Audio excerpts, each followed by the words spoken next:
Alleloia. De amin'ny fifaliana lehibe indray lasa mbambalala no ianona amintsika amin'izao fotoana izao iara-banantsika tsirairay avy izay tratrantsika eto amin'ity androany ity. De manonona fiadanana Tompo amintsika rehetrarehetra ary de manonona ny fahasoavan'Andriamanitra ho an'ny tokantrano rehetra izay mandray an'izao fandarana izao indray amin'ity androany ity. De miarahaba anao tonga soa aman-tsara indray eto amin'izao fandarana izay fampahirizantsika isan'andro. Vavaka izay fandarana vavaka fiembenana izay rahanao amin'ny fandarana andrampoka izaho ny Aki radio ny mpikambana tany vavaka fiembenana ary ny gropy izay maharesy indrindrandrindra izay miaraka aminay isan'andro isan'andro mantontosa izao fandarana izao. De fiadanana Tompo anie ho amintsika rehetra. De miarahaba anao tonga soa ary matoka fa tsy hiala maina eto ianao amin'ity androany ity fa fanan'Andriamanitra tonga hampahery anao any amin'ny toerana izay misy anao any. De aza malahelo fa tsy lany fotoana tsy lany fotsiny koa ny fotoananao raha tonga eto ianao fa za manokana matoky fa misy raha ilan'ny Tompo anao raha tonga eto ianao raha androany no vao tonga eto marety hatramin'ny farany amin'ny adiny iray sasany eo mahery eo ny rahantsika de fampahirizantsika amin'ny alalan'ny tenin'Andriamanitra zany hira toriteny vavaka matoka fa tsy takanidinao teto ny voanao eto rehefa avy eo raha maharitra hatramin'ny farany isika tsirairay avy. De tahiny Tompo de aza mihafahafa ihany koa mandray anjara amin'ny commentaire raha androany ianao vao hita eto de tahiny Tompo.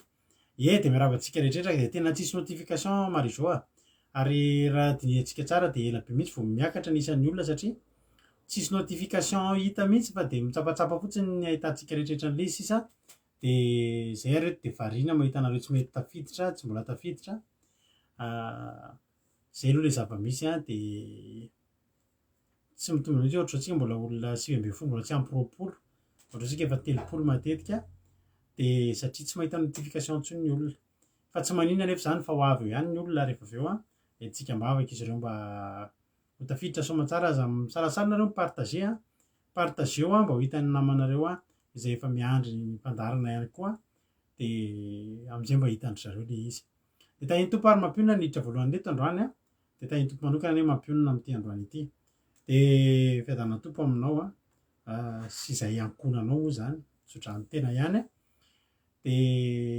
tahiny Tompo ihany koa Ranabaviaina nanaraka azy tao tahiny Tompo Ranabaviaina miarahaba anao Irikaraka Tsiriamboaramiel Iama de ao ihany koa ry Angela Io Angela Io dia Tojo Mikael tonga soa ihany koa Irikaraka Iama efa narabaiko teo moa zany. De ao ihany koa Côte Camarade Jesosy Milovlia sy ry Angela Io Razana Monika Mama Valtina tonga soa daholo isika tsirairay avy Verselina tonga soa de ao ihany koa Iadasika Patitsia de Lantony Irina Felana Rakoto tonga soa Andonina Suzelle Marijo Iaingony Irina Andrinasolo tonga soa daholo isika rehetrarehetra faly zay mahita anareo na de tsisy notification ary de to de tafiditra nareo de maka mampahery anareo marety hatramin'ny farany daholo Koda Leonie Fity de ao ihany koa Olikaran'Orsoa Sandola tahiny Jesosy daholo isika rehetrarehetra Naël de mbola Naël ihany koa de Côtrea Mama Valtiny tonga soa nareo de maharety hatramin'ny farany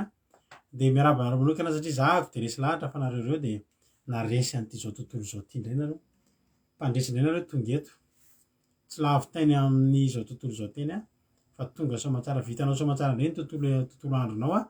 ary raha pisy de ho vitanao ny tontolo herinandronao de voninahitra ao an'Andriamanitra zany rehetrarehetra zany ka de tahiny Jesosy isika tsirairay avy androantsika de iaraka amin'ny ranabavitsika Lovely izy ny vavaka fanombohana androany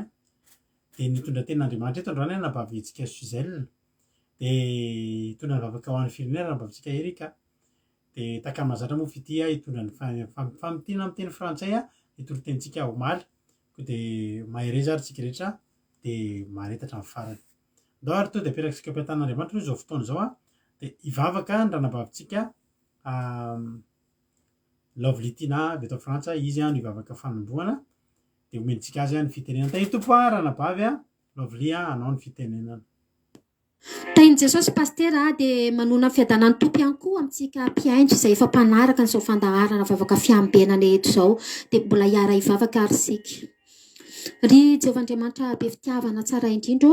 mbola faly misaotra midera sy manome voninahitra ny anaranao indray izay tsirairay avy izay tonga eto amin'izao vavaka fiambenana izao satria fifalianay izao jesosy matoa izay mbola afaka manatotosa indray an'izao fandaharana izao dia noho ny fitahianao noho ny fahasoavanao jesosy satria mbola nitsombinao indray ny tontolo andronay mbola nomenao fahasalamana izay tsirairay avy reto jesosy mbola nomenao hery izay jesosy afaka mamoritra indray anohanka eto anatrehanao mbola afaka manetry tena ihany koa izay jesosy malalo dia zao orasotrona zao jesosy mifidinao manokana indray satria efa voatokana izao fotoana hitenenanay ny filazantsaranao zao jesosy hiterahanay ianao anambaranay ianao indray ho an'izay rehetra mangetaetan'ny filazantsaranao satria jesosy ianao efa nilaza taminay efa naniraka anay tsirairay avy reto ianao hoe mandeha hany ianareo amin'izao tontolo izao dia mitoria amin'ny filazantsara amin'ny voa rehetra dia nizanizy jesosy miaino eto na avy any atsimo io na avy any avaratra io jesosy na avy any andrefana na avy any atsinanana manerana n'ity zao tontolo zao izay miforony tananao ty dia vangio amin'ny fanahy masinao jesosy malalo fa andraindrainay zany teny maminao izay toy ny hoe tantely zany jesosy dia kasio indray fo amampananay amin'ny alalan'izany teninao zany dia aza vela isy anongotra jesosy malala fa ataovy mihorom-paka lalina tanteraka ao tandraky ny fonay zany teny maminao zany ho fanilo manazava mandrakariva ny lalam-piainanay jesosy mandra-piavinao eny amin'ny rahoany lanitra dia mino koa jesosy malala fa manatrika anay eto ianao amin'izao fotoana izao amin'ny tokantrano tsirairay avy ihany dia arovy jesosy any fitaovanay rehetra izay ampiasanay na ny anatotosana an'izao fandaharana izao na hoe hianonay any amin'ny tokantrano any jesosy malala dia arovy dia rakofy amin'ny ranao masina jesosy dia roay aza vela hoe anakereto ny asany ratsy rehetra izay manohitohina ny fifatoanay tsirairay avy rehetra dia amin'ny anaranao mavony jesosy malala no ametrahanay eo ampilatananao izany vavaka zany dia misaotra jesosy malalo alleluia amen.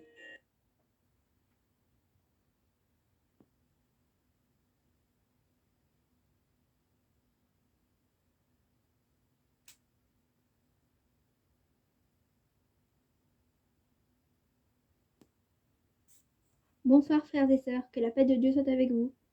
C'est avec grand plaisir que je vous fais aujourd'hui le résumé en français du sermon du mercredi 3 novembre 2021 qui nous a été partagé par sœur Ejika. Le verset qu'elle nous a partagé aujourd'hui se trouve dans Naoum chapitre 1 verset 3a. Naoum chapitre 1 verset 3a. Verset 3a, ça veut dire qu'on va lire la première partie du verset 3. Au nom de Jésus. L'Éternel est lent à la colère, il est grand par sa force. Il ne laisse pas impuni. Amen. L'Éternel est lent à la colère. Ça veut dire que nous, par exemple, nous devrions être exterminés à cause de nos péchés depuis très longtemps. Dieu aurait dû déjà se mettre en colère. Mais puisque nous nous sommes repentis, Dieu nous a pardonnés. Il nous a épargné des choses qui auraient dû nous arriver. Ce verset a été un avertissement destiné aux Ninivites. Cet avertissement leur disait de se repentir de leurs péchés, sinon ils seraient détruits. Et ce n'est pas la première fois que les Ninivites ont été avertis. On voit très bien dans l'histoire de Jonas, ils ont été avertis, mais puisqu'ils ont reçu l'avertissement, eh bien, ils se sont repentis, ils ont jeûné et ils ont reçu le pardon de Dieu, et donc ils n'ont au final pas été détruits. Sœur Ejika a été beaucoup touchée pendant son sermon parce que ce verset 3, elle l'a vécu, elle aussi. Dieu a été patient avec elle. Il a attendu que Ejika se repente. Et quand le jour était arrivé, il lui a pardonné ses péchés au lieu de la détruire. Et c'est ça qui l'a beaucoup touchée. Nous aussi, Dieu a été patient avec nous. Il a été patient avec toi, avec moi. Et heureusement, parce que si Jésus était venu au moment où on était encore dans le péché, on n'aurait pas été sauvés. Mais puisqu'il a attendu qu'on se repente, maintenant, on est sauvés. Mais nous ne devons pas jouer avec le pardon de Dieu. C'est pas parce que Dieu est lent à la colère qu'on doit se dire, d'accord, eh bien, On va pécher tous les jours maintenant parce que de toute façon, si on se repent, Dieu va nous pardonner. Il faut faire attention à pas faire ça parce que on ne sait pas quand est-ce que Jésus va venir. Nous devons donner à la place de l'importance au fait que Dieu ait pardonné nos péchés et au fait qu'il ait fait de nous ses enfants alors que nous ne valons rien. Nous devons donner de l'importance au fait que Jésus soit descendu sur terre pour mourir afin de nous sauver. Mais Jésus n'est mort qu'une seule fois sur la croix. Donc, si Dieu t'a pardonné tes péchés, ne recommence plus parce que Jésus ne va pas redescendre encore une fois sur terre pour mourir sur la croix. Le verset 3 nous dit aussi que Dieu ne laisse pas impuni. Ça veut dire que la personne qui pêche tout le temps, Dieu ne va pas le laisser sans aucune conséquence derrière ses péchés. Nous aussi, nous sommes pécheurs. Mais puisque nous nous sommes repentis, Jésus nous a justifiés par son sang et Dieu nous a épargné des punitions qui auraient dû nous arriver à cause de nos péchés. C'est pour ça aussi que c'est important pour nous, le pardon de Dieu. Sœur Elika a fini son sermon par le verset 7 de Naoum chapitre 1. Au nom de Jésus, l'Éternel est bon, il est un refuge au jour de la détresse. Il connaît ceux qui se confient en lui. Amen. Dieu est un refuge. Alléluia. Pasteur Jad nous a fait un témoignage. Un jour, son fils était malade, mais il ne voulait pas faire 15 km pour aller chez le docteur. À la place, il a préféré faire appel à Jéhovah. Donc, il a prié pour son fils pour qu'il soit guéri, et il a été guéri. Alléluia. Refugions-nous auprès de Dieu dans nos moments de souffrance. Donc, pour finir, tant que Dieu est patient, profites-en. Repens-toi vite avant qu'il ne soit trop tard et construis une bonne relation avec Jéhovah et fais de lui ton refuge parce que Dieu, c'est le refuge le plus sûr qu'on puisse avoir. Voilà pour le résumé en français du sermon du mercredi 3 novembre 2021. Que Dieu vous bénisse.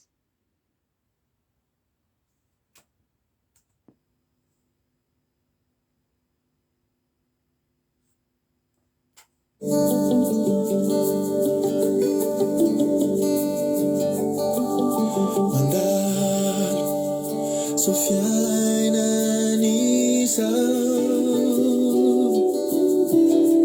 Yuva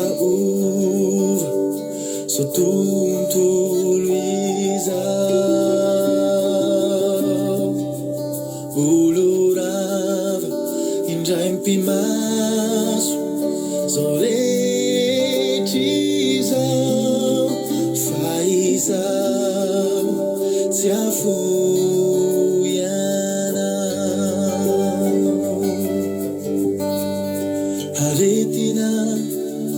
Saluza mapaupuri Fihainana Tumani sisetu Saritaka Sikuru tandava Nuasejini fiaina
Zotuntuluiza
Halleloia mariny zany a de sao saniny tsy miova fa rendrerehetra eny mandalo a de aza mifikitra am'ireny tsika fa mandalo a ireny zavatra rehetra ireny. Halleloia tahitobotsika rehetrarehetra fa tafidifiditra daholo ihany ny sasany aloha de miaraba anareo Zina Teoda izaho mbola tsy narabaiko teo a i Koda Leonie efa narabaiko a Maman Valentine efa narabaiko a de Pity a Marie Charline izy koa mbola tsy narabaiko tao ambonimbony tao tonga soa daholo nareo a faly be zay mahita anareo a. Halleloia Suzelle efa narabaiko teo ihany koa misaotra betsaka ny anabavitsika Lovelita mivavaka matsiro mamy be teo a de misaotra betsaka ihany koa ny Pity tamin'ny famotinana toro-teny de indrindrindrindra misaotra anareo rehetrarehetra misaotra andry zareo satria reny rehetrarehetra reny a de fankasitrahana ataonareo reny de mahatonga andry zareo a mbola te handroso a bebe kokoa hatrany a mazoto ery zareo manao an'ilay satria akasitrahantsika ny zavatra zay ataony de Andriamanitra koa raha izy mankasitraka ny zavatra ataonareo de mahereza foana de ota iny ny tompo a de tsy ho verimaina akory ny ezaka zay ataonareo. Tsara be le hira ozy izy anyteny teo tsara be le hira tena tsara iny hira iny ka tsara le hira mahafinaritra. I Lina tonga soa Jonathan tonga soa ny ana mahiny soa tonga soa ihany koa nareo a Angela io koa efa narabaiko teo de tahitompo tonga de hidravatrany amin'ny ten'Andriamanitra ary tsika de ao aorian'ny ten'Andriamanitra moa miverina eto ihany ako mivelabelatra ny toriteny a de maharitatra amin'ny farany filazana kely fotsiny amin'ny herin'ny androany ohatry zao tsika efa any Amboise tsika ohatry zao manao vavaka fiambenana.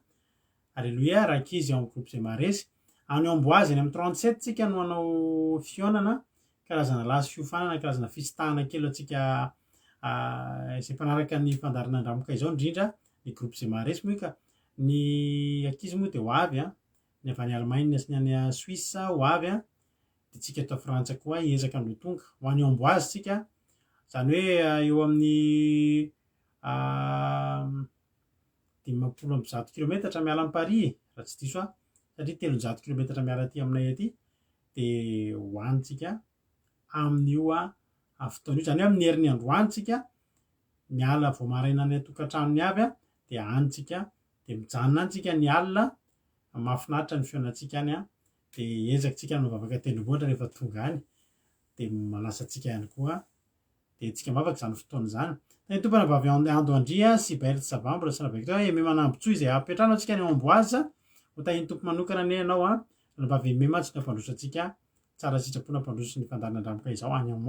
amboaza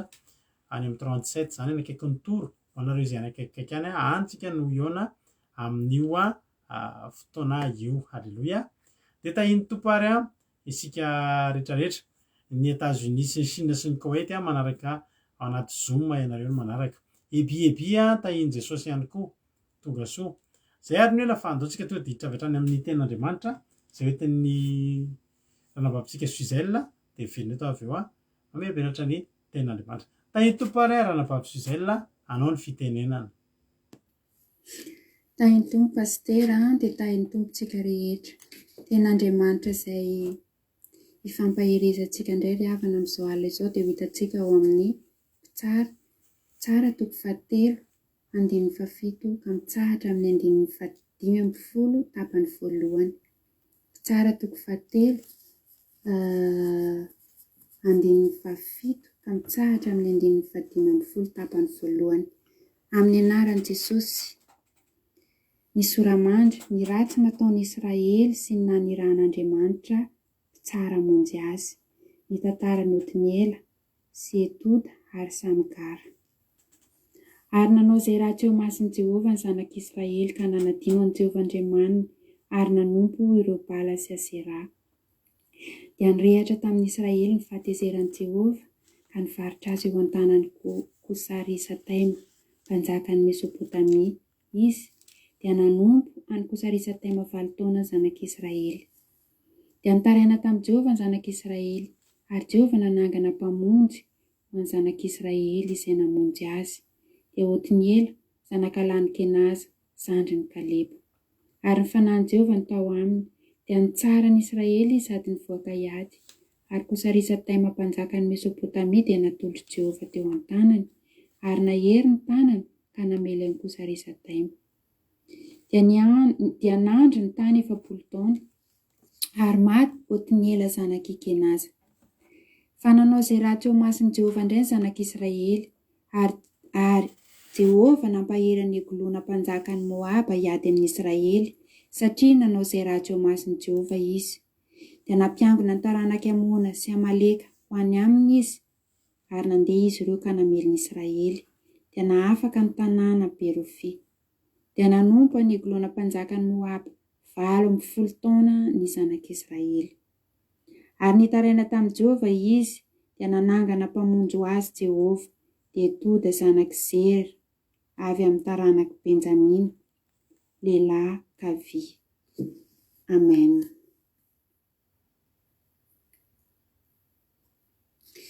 Ty ten'Andriamanitra ty ry havana dia raha namaky an'izy tia dia tena voakasika tanteraka ny amin'ny toetran'Andriamanitra ry havana ny amin'ny toe-pony Jehovah Andriamanitra ry havana araky ny tantara eto izay novakitsika teo dia hita hoe impiry moa ny zanak'Israely no niodina tamin'Andriamanitra impiry ny zanak'Israely no nandeha nanompo Andriamanikafa niala tamin'i Jehovah Andriamanitra fa vao mitaraina aminy izy ireo dia mamonjy azy dia manangana olona foana Jehovah hanafitra an'izy ireo manangana olona vaovao foana Jehovah Andriamanitra hanafaka an'izy ireo eo an-tanany fahavalitra n'izy ireo zany ry havana no toetran'i Jehovah zany toetran'Andriamanitra izay vavahantsika eto zany Andriamanitra dia tena Andriamanitra maharo-po sady be famindram-po izy Andriamanitra tsy mba manary ny olona izay efa nofidiany zany fa tady fomba foana Andriamanitra mba hiverenan'ilay olona ao aminy tady fomba foana Andriamanitra mba tsy alantsika ao aminy fa hitodiantsika ao aminy mandrakariva ry havana. Teto ny zanak'Israely dia nanadino an'Andriamanitra, nanompo andriaman-kafa, nanompo sampy ry havana. Dia rehefa nahita an'izany Andriamanitra dia tezitra izy, ary normalina be Andriamanitra raha tezitra. Dia nanangana fahavalo azy ireo Andriamanitra, izany hoe nanangana olona nanohitra azy ireo Andriamanitra. Dia nefany rehefa nanoloana an'izay olana izay reto zanak'Israely reto, dia tady an'Andriamanitra indray izy ireo niantso an'Andriamanitra izy ireo, nanenina izy ireo. Dia nefa nohenoin'Andriamanitra ihany izany, na dia teo aza ny fahateseran'Andriamanitra tamin'izy ireo, namindran'Andriamanitra fo ihany izy ireo. Dia nanangana any Otinela Andriamanitra, nanangana ny Otinela Andriamanitra izay zandrin'ny Kaleba mba hanafaka an'izy ireo eo an-tanan'ilay mpanjaka Mesopotamia azafady. Dia afaka izy ireo dia lamindamina teny indray. Rehefa nilamindamina dia nandry ny tany nandritra ny 9 taona. Dia niverina indray, nanota indray mandeha indray teo amasin'i Jehova. Nanao izay tsy nety indray, nanompo andriaman-kafa indray. Dia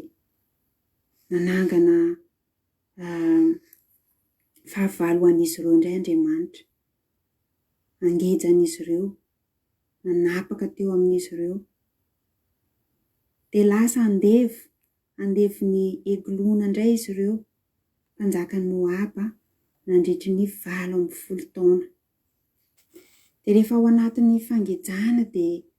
ao anatin'ny olana dia natsiaro an'Andriamanitra indray, dia nitaraina tamin'Andriamanitra indray. Dia nanangana olona indray Andriamanitra ry havana hamonjy an'izy ireo. Nanangana ny Etoda indray Andriamanitra, nanafaka an'izy ireo teo an-tanan'ilay fahavalon'izy ireo, teo an-tanan'ny Eglona. Dia afaka indray izy ireo. Dia izany ry havana, izany ny toetrantsika olombelona tahaka izany. Sika ry havana dia tena hoe maditra tsika. Sika ry havana, impiry isika no ahafahan'Andriamanitra ao anatin'ny olana. Impiry isika no ahafahan'Andriamanitra ao anatin'ny aretina, ao anatin'ny problème izay efa eritreretintsika, fahamoizantsika fo hoe tsy ho voavahy intsony.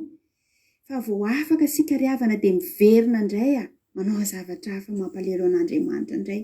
miala amin'Andriamanitra indray. Toa zary adinontsika ilay fanavotana izay nataon'Andriamanitra antsika. Toa zary adinontsika ilay famonjena, fanasitranana izay azontsika tamin'Andriamanitra, ilay valim-bavaka izay nitolomantsika mbavaka tamin'Andriamanitra. Fa dia miverina manota indray tsika, miverina manadino an'Andriamanitra indray tsika, verina miala amin'ny sitrapon'Andriamanitra indray tsika ry havana. Tena hoe mampalahelo an'Andriamanitra loatra izany toetra izany, tahaka an'ireto zanak'Israely reto. Tsarovy Andriamanitra, fa Andriamanitra nge ry havana ka tianao hoe matoa izy mifidy anao, matoa izy nihaino ny fitarainanao, dia tianao izy, tiany ho azy ianao, tiany hijanona eo aminy mandrakariva ianao ry havana, tiany ianao tsy hiala amin'ny sitrapony intsony, tahaka ny nataon'ireto zanak'Israely reto ry havana. Andao ry havana mba hakalesina amin'izay tsika, andao mba tsy verimberina amin'io fahotana izay efa nangejantsika io amin'izay tsika, fa mba hiala tanteraka amin'io, mba hanapa-kevitra hiala amin'io fahotantsika io ry havana. Tena hoe tsara Andriamanitra ry havana, satria ninona na impiry ny zanak'Israely niodina taminy, na impiry ny ala taminy, tsy nihaino azy, nandeha nanompo andriaman-kafa mihitsy aza nanadino azy, dia raha vao nitaraina tamin'izy ireo dia niverina nino azy Jehovahandriamanitra, verina namindra fo aminy Jehovahandriamanitra. Izany ry havana ny toetran'Andriamanitra. Andriamanitra dia tena hoe maro-po. Andriamanitra dia tena hoe miantra. Andriamanitra dia tena hoe mpamindra fo ry havana. Tsarovy ry havana, fa raha hoe manoto eo anatrehan'Andriamanitra ianao dia tsarovy fa miala eo aminao ny fanatrehan'Andriamanitra. Ary rehefa tsisy ny fanatrehan'Andriamanitra amin'ny fiainanao dia mazava ho azy fa tonga ny olana, tonga ny devoly mamatopatotra anao, manasafotofoto ny fiainanao, satria ny devoly ry havana dia tonga tsy tonga raha tsy handrava sy hamono ary handringana dia gaga, mety ho gaga na hoe fa maninona ary ny fiainako toa ohatry ny tsy mety miala olana mihitsy fa dia misy olana foana, fa maninona ary ny fiainako toa ohatry ny tsy mba misy masoandro mihiratra izany fa dia ranomaso lava, alahelo lava ny amin'ity fiainako ity. Dia te hisarika ny sainao ary te teny aminao manao hoe mandiny teny ianao, mandiny tena fa sao dia mba misy, sao dia mba niverin-dalana ianao ry havana, sao dia mba niala tamin'Andriamanitra ianao, ary sao dia koa mba hoe misy fahotana nataonao tsy mety halanao hifikirinao foana. Dia izany mahatonga an'Andriamanitra tsy mihaino anao. Izany mahatonga an'Andriamanitra tsy mitodika aminao, tsy manongilana ny sofiny amin'ny vavaka izay ataonao. Fa androany ary havana dia teteny aminao hoe manapa-hevitra ianao androany, manapa-hevitra ianao miala amin'ny fahotana. Raha ao anatin'ny olana be ianao amin'izao fotoana izao, na ao anatin'ny tsy fisinana, ao anatina aretina, tsy fantatra olana lalovanao, fa mety hoe nataon'Andriamanitra hitranga ireo zavatra ireo mba hitodianao aminy indray, mba hiverenanao aminy indray, tahaka n'ireo zanak'Israely izay niodina tamin'Andriamanitra, nandota tamin'Andriamanitra fa rehefa tonga saina izy ireo dia miverina indray tamin'Andriamanitra, nibebaka tamin'ny fahotan'izy ireo, dia nihaino azy ireo indray Andriamanitra ary nanangana olona nanafaka an'izy ireo teo am-pelantanan'ny fahavalona.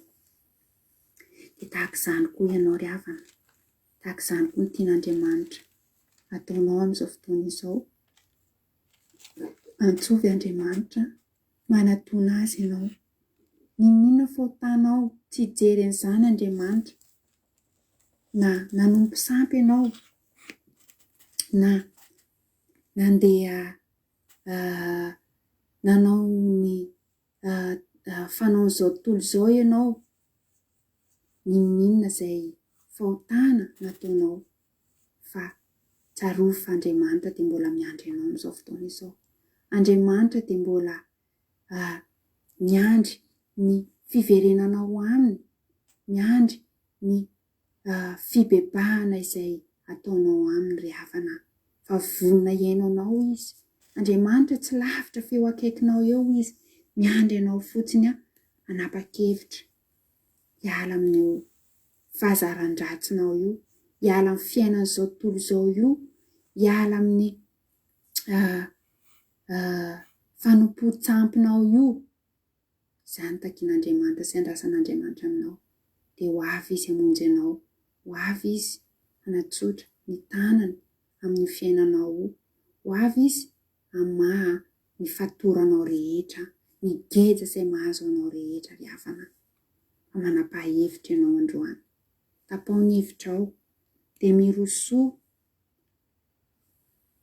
lalindalina kokoa ny fanompoana an'Andriamanitra. Ho antsika izay efa tena hoe mieritreritra hoe efa tena amin'Andriamanitra, dia mitandrema isika sao ho lavo indray. Aoka isika mba tsy naman'izay hiempitro ny ten'Andriamanitra, fa aoka isika mba hiroso hatrany. Angatao ny fanahy masina ry havana mba hitahiry anao hatrany, mba tsy empotra fa mba hirehatra hatramin'ny amin'ny fitiavana an'Andriamanitra. Aleloia. Mety ianao koa ilay olona hoe maheno tenin'Andriamanitra ihany, eto ihany ianao isan'andro nefa tsy mety miroso ianao fa misalasala ihany, tsy mety tapa-kevitra ianao ry havana. Dia izao ny zavatra lazaiko anao androany a. Tapao ny hevitrao, aiza misalasala intsony, mirosoa amin'izay. Sao anenina ianao ry havana, mirosoa amin'izay fa efa akaiky Jesosy ry havana. Ny Ezekela 7:2 dia milaza an'izao amin'ny anaran'i Jesosy hoe: ary tonga tamiko ny tenin'i Jehovah nanao hoe, ary ianao ry zanak'olona, dia izao no lazain'i Jehovah Tompo amin'ny tanin'i Israely.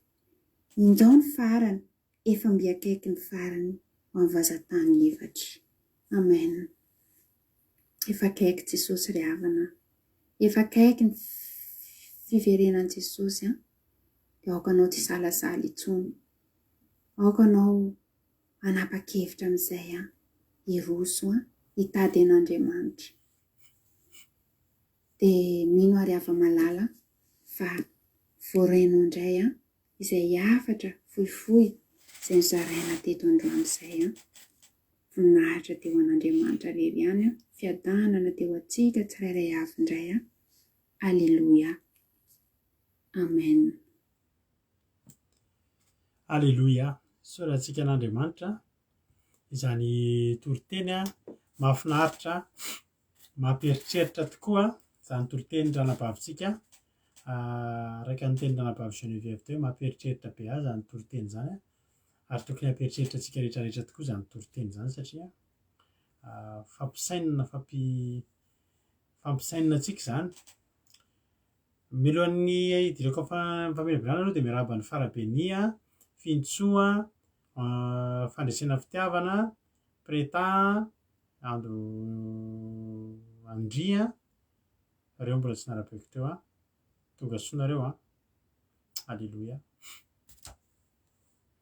Tahiny tompo daholo, tonga soa. Dia misaotra betsaka ranabavy Suzel fa dia mampahero ny toriteny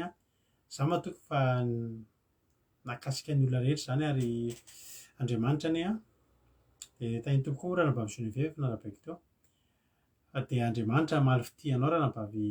Suzel dia hananatra anao foana izy dia hosolovavany foana ianao dia mankasitraka ny amin'ny fotoana lany ny amin'ny zavatra rehetra fa manao zavatra tsara ho an'Andriamanitra isika. Aleloia. Dia misaotra anareo koa mankasitraka azy, mampahery azy ireny dia nareo nisaorana ihany koa satria mampahery an'ireo ankizy mpitoroteny sy mpandray anjara ny fankasitrahana izay ataonareo. Dia mankasitraka dia tahiny tompo isika rehetra. Eny ary mpitsara 7 izay vakiantsika amin'ny anaran'i Jesosy.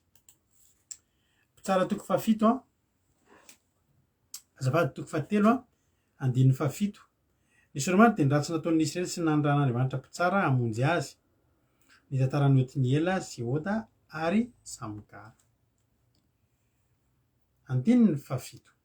Ary nanao izay ratsy teo mason'i Jehovah ny zanak'Israely ka nanadino an'i Jehovah Andriamaniny ary nanompo ireo Bala sy Asera. Ahoana hony? Ary nanao izay ratsy teo mason'i Jehovah ny zanak'Israely ka nanadino an'i Jehovah Andriamaniny ary namono ireo Bala sy Asera. Nefa angeravana dia pazy anankiray manelanelana n'izany teny izany sy ilay pazy anankiroa manelanelana izany teny izany sy ilay teny any amin'ny Josoa 4:20 izay manao hoe dia namaly mivoaka ka nanao hoe sanatria raha foy an'i Jehovah izay ka hanompo izay Andriamanika hafa fa Jehovah no Andriamanitsika ary izy nitondra antsika sy noraza antsika nivoaka avy tany amin'ny tany Egypta, tany amin'ny trano nandevozana ary izy nanao ireny famantarana lehibe teo masontsika ka niaro antsika tamin'ny lalana rehetra izay nalehantsika sy teny amin'ny firenena rehetra izay nitetezintsika. Ry havana. Ary Jehovah nandroaka ny firenena rehetra teo anoloantsika dia ny Amorita izay nonina teo amin'ny tany. Koa izay koa dia mba hanompo an'i Jehovah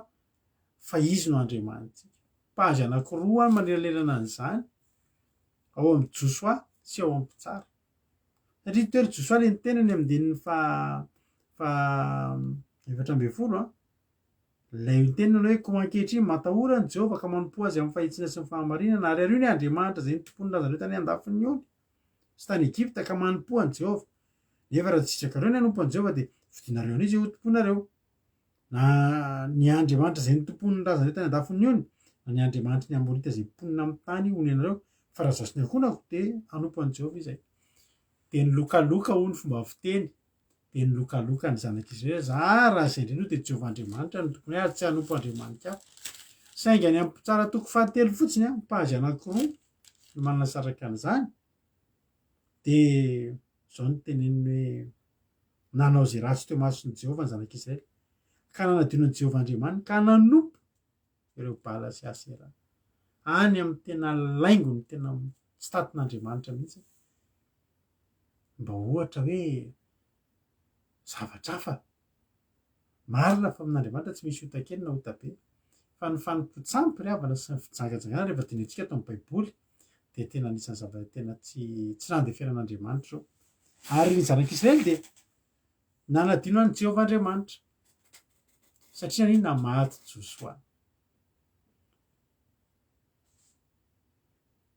rehefa teo Josoa dia natahotra ny Josoa ny olona rehefa teo Mosesy dia natahotra Mosesy ny olona fa voalasy ireo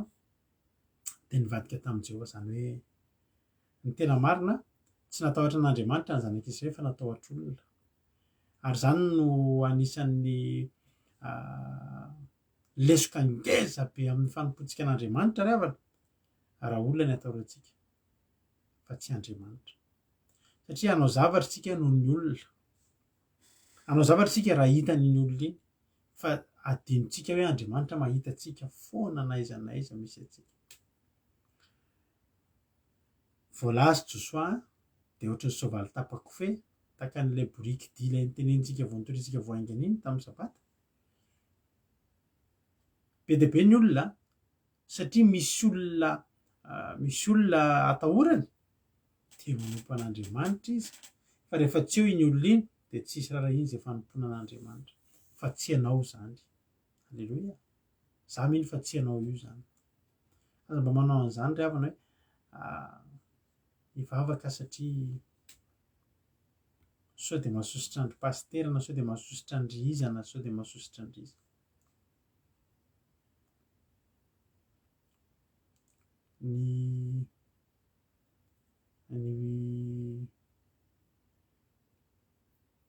misy pastera namanay izay taloha nandeha ry havana izy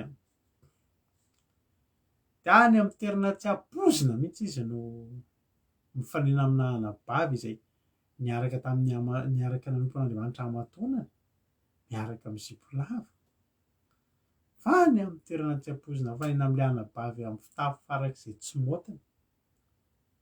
ary anabavy io dia mivaky fa tsy nampoziny mihitsy hoe tokony ho lalan'ny pastera tany amin'io lalana io betsaka ny olona ohatr'izany satria fantatrao tsy anjery ny lalan'ny pastera dia raha vao amin'iny lalana iny sy ireny toeran-dreny dia izay mety mihitsy ny ataonao rehefa ny amin'ny toerana tsy ampozinao dia ataonao koa izay mety fa za teteny aminao na aiza n'aiza lehanao na matory ianao na mifo na mipetraka ianao na mitsangana dia eo Andriamanitra dia mahita antsika Andriamanitra fa ny zanak'Israely tsy Andriamanitra no natahorany fa olombelona vao maty Josoa ndao amin'izay izy fa iny le nanananatra antsika tsy hanompo sampy hitanao tena te hanompo sampy fa mbola teo Josoa vao maty Josoa ndao amin'izay vaky balina vaky ny vavahady banaka ny vavahady ozy tsika taloha gorobaka dia veloma aza mba olona natahorana ry havana malala fa Andriamanitra atahorana fa izany ny olona ny zanak'Israely ary ny zanak'Israely dia niverina nota ihany niverina nota ihany marina ny tenin'ny ranabavy Charline io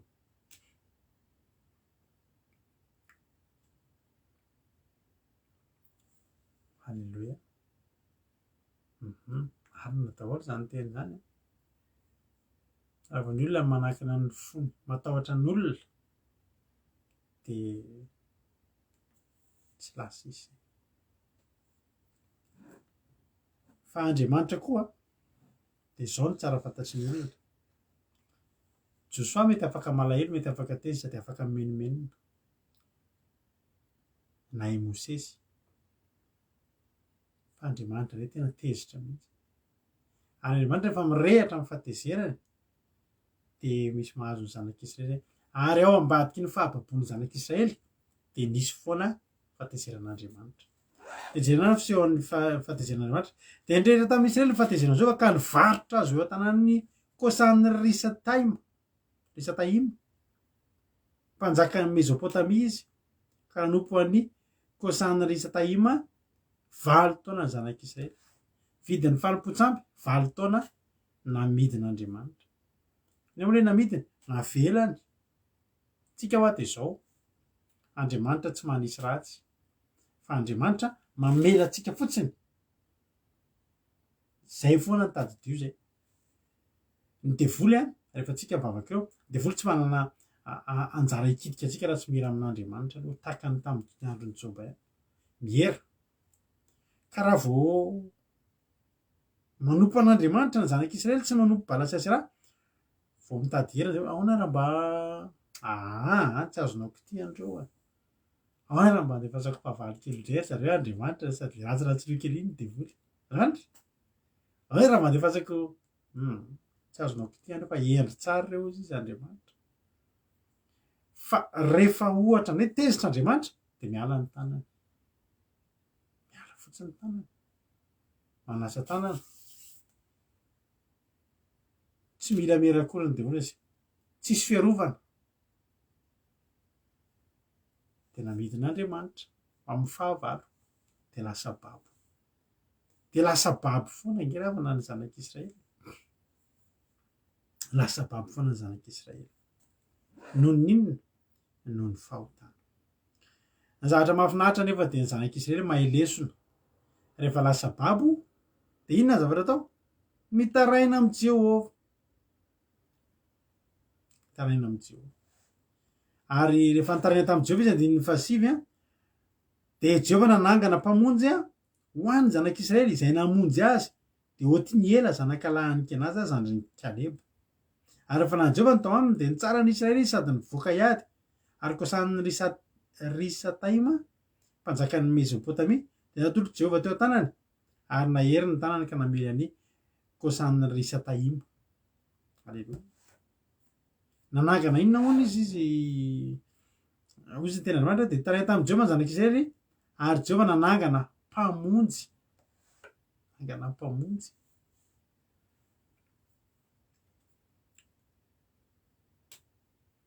ao ambadiky ny fahotana de babo de ao ambadiky ao anatin'ny fahababony iny mitaraina de ao anatin'ny fitaraina iny henon'Andriamanitra de ao anatin'izay nananganan'Andriamanitra mpamonjy ary zay ny mpitsara de takany hoe mpamonjy ny mpitsara de mpitarika ny mpitsara de mpiaro aleloia ary nanangana mpitsara nanomboka teo ny nananganan'Andriamanitra mpitsara tena ofisiely mihitsy hoe mpitsara ny anaran'ireo fa ny tena marina moa ny mpitsara de efa tamin'ny andron'ny Mosesy no nanomboka nisy ny mpitsara amin'ny Exodus 2:20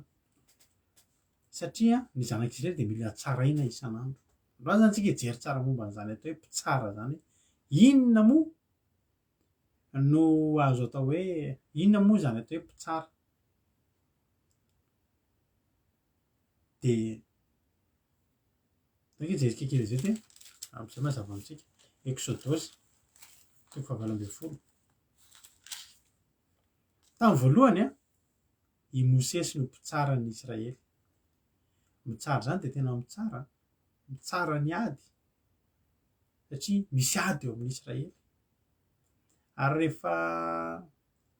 misy ady de tsy maintsy tsaraina hoe ahoana ty ady ty de tsaraina vakitsika ny exodosy toko fa valo amby folo nge exodosy toko fa valo amby folo manomboka any amin'ny 17 ary no maraina dia mipetraka hitsara ny olona Mosesy ka dia nijanona teo anatrehana Mosesy ny olona hatramin'ny maraina ka hatramin'ny hariva tamin'ny voalohany Mosesy no mitsara ny olona, mitsara ny adiny ny olona. Any hoe ina ilay mitsara teo? Mitsara mpiaro, mpamonjy, mpanitsy, mpananatra, asa mpitsara daholo zany. Ka teto zany Mosesy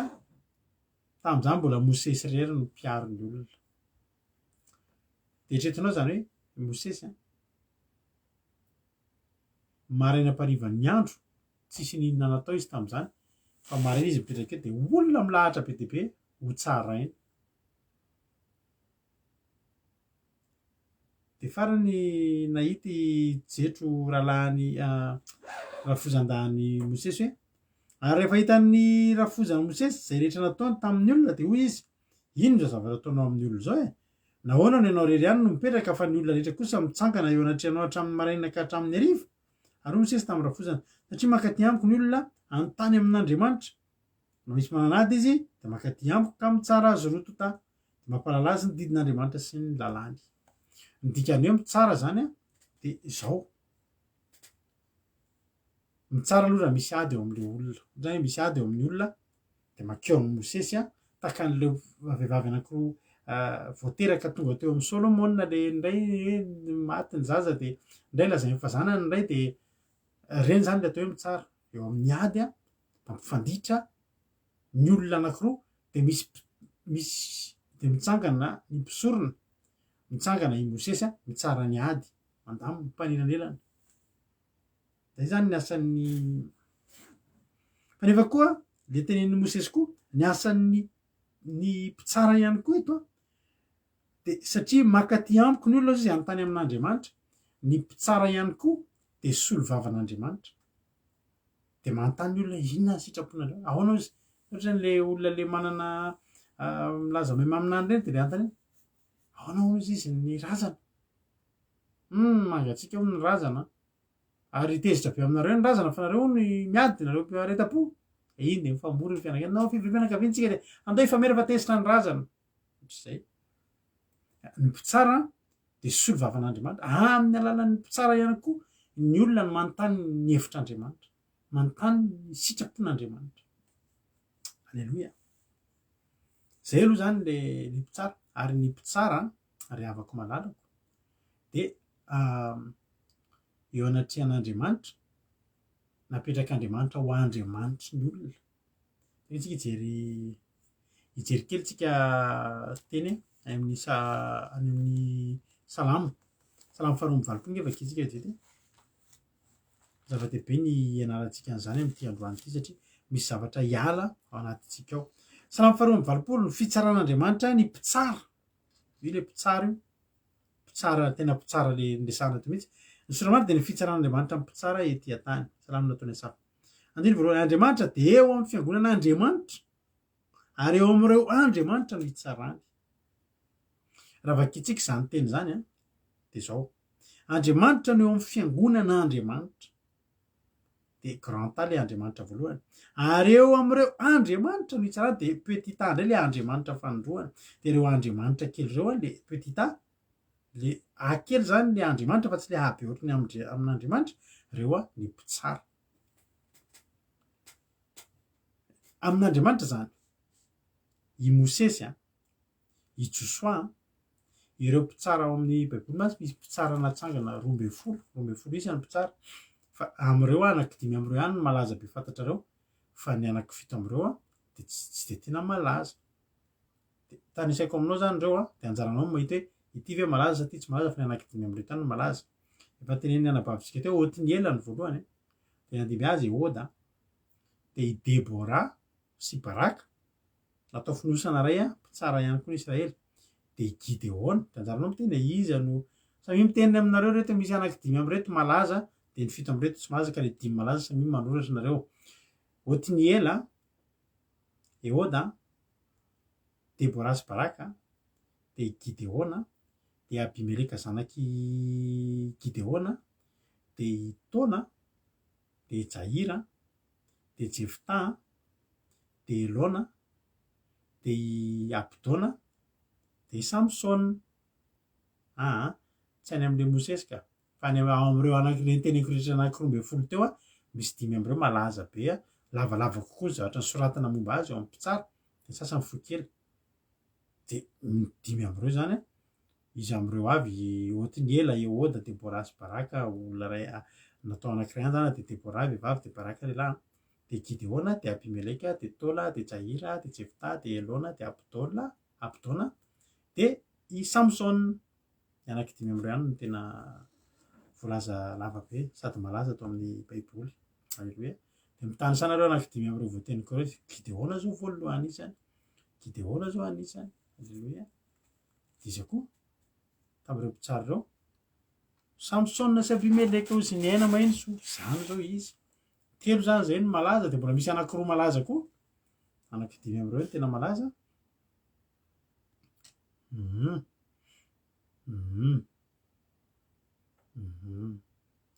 Debora, de Samson reo. Saotranareo reo 5 reo no tena nalaza, Gideona, Samson, Jefta, Abimeleka, de Debora. Reo zany no tena le anaky 5 tena hoe zao zany ny zavatra tiana tenenina. Ireo olona nasian'Andriamanitra nataon'Andriamanitra mpitsara ireo ny Israely de nataony toy ny Andriamanitra satria maninona? Satria reo solovavan'Andriamanitra. De reo zany nohon'ny hoe solotenan'Andriamanitra eny anivon'ny olona eny de natsoin'Andriamanitra hoe Andriamanitra ihany koa izy fa nataony Andriamanitra akely. De jerenao tsara vakiko zany le izy. Andiny voalohany, Andriamanitra de eo amin'ny fiangonan'Andriamanitra ary eo amin'ireo Andriamanitra no hitsarany, zany hoe Andriamanitra zany mbola mitsara ambony mpitsara ihany koa. Fa ireo mpitsara rehefa nalefan'Andriamanitra hitsara. Mandra-pahoviana tezitra zany Andriamanitra tamin'ireo mpitsara reto satria nanao fitsarana tsy mety izy reto. Mandra-pahoviana ny hitsaranareo tsy marina ka ianarinareo maso ny ratsy fanahy. Tsy tian'Andriamanitra zany ny mpitsara raha mitsara tsy marina aloha raha izay. Faharoa, raha matikana maso ny ratsy fanahy. De raha ratsy fanahy de tsy satenenina fa le malemilemy reny ihany no tenenina tsy mety. Anisan'ny toetran'ny mpitsara aloha de olona olona manam-pahalalana ary indrindra mahay lalàna ny didin'Andriamanitra. Ny mpitsara zany de izany no nametrahana azy. Matetika izy ireo olon-dehibe fa aty aoriana na tsy olon-dehibe ary fa olona mahay lalàna de vadika afaka manao mpitsara. Andiny fahatelo, alaharo ny tenin'ny manitra amin'le Salamo 120 alaharo ny tenin'ny manitra sy ny kamboty, miraro ny olo sy malahelo. Vonjeo ny manitra sy malahelo afa ao amin'ny tanàny ratsy fanahy izy. Zany zany asan'ny mpitsara daholo zany. Zany hoe zao zany ry havana, ny mpitsara de tahaka ny azontsika azy hoe mpiandry, pastera. Mpiandry, pastera, mpitarika. Halleloia. Amen. Zay zany zao mpitarika ny vavaka ty fandarina andramaka izao ty de ohatrany hoe mpitsara. Zay koa tsy ampitovy tena am'izany ambony leta be zany fa entina nazavana antsika hoe zany ny asan'ny mpitsara ary didin'Andriamanitra ny mpitsara tena hitsara marina. Alaharo ny tenin'ny manitra sy ny kaboty, omerary ny olo sy ny malahelo, onjeo ny manitra sy ny malahelo. Gamaliela. Halleloia. Afao amin'ny tanàny ratsy fanahy izy, tsy mahalala no mahazo an-tsainy reny. Ao amin'ny maizina no andehanany, miororo ny fanambaniny tany rehetra. Hoy za, Andriamanitra ianareo ary zanaky ny avo indrina nareo rehetra. Kanjo faty takan'ny olona hainy nareo ary samy ho lavo takan'ny anankiray amin'ny lehibe. Zangan'Andriamanitra tsarao ny tany fa ianao nandovan'ny firenena rehetra. Hitanao ny mpitsara de nataon'Andriamanitra ambonimbony kokoa noho ny olon-tsotra rehetrarehetra ny mpitsara. Nomen'Andriamanitra fahefana ambonimbony kokoa ny olona rehetra ny mpitsara. Ny zavatra mahavariana de zao, rehefa tamin'ny mbola andevo ny zanak'Israely de tsy nisy mpitsara. Ohatra tokony ampisainantsika zany. Vao afaka tamin'ny fanandevozana ny zanak'Israely vao nanangana ireo mpitsara 7 lahy i Mosesy hiara hitsara aminy satria tany amin'ny exodosy vakitsika teo dia reraka be Mosesy mitsara ny zanak'Israely dia toron'ny rafozany devitra izy hoe manangana ianao olona ozy izy fa reraka am'izao ianao dia am'izay mba miara mitsara nareo andiny fa 7 amin'ny exodosy toko fa 7 nge vakitsika ary hoy ny rafoza Mosesy taminy tsy tsara zavatra ataonao zao samy reraka mihitsy na ianao na izao olona miaraka aminao zao fa mavesatra aminao loatra izao zavatra zao ka tsy ho zakanao reny ianao izao ary ankehitriny dia manekeny teniko ka fa hanoro-hevitra anao ka Andriamanitra ny ombanao aoka ianao ho alalan'ny olona amin'Andriamanitra mba hitondranao ny teniny amin'Andriamanitra ary ampianatra azy ny didiny sy ny lalàna ianao ka hampahalala azy ny lalàna izay mety alehany sy izay asa mety ho ataony ary mizaha eo amin'ny olona rehetra izay lehilahy mahay sy matahotra an'Andriamanitra dia lehilahy marina izay tsy tia kolikoly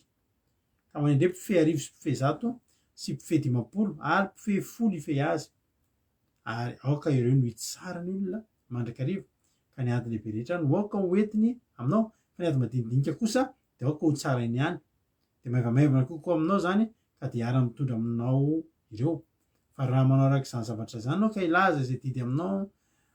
Andriamanitra dia haritra ianao ary zao olona rehetra koa dia ho tonga soa matsara any amin'ny taniny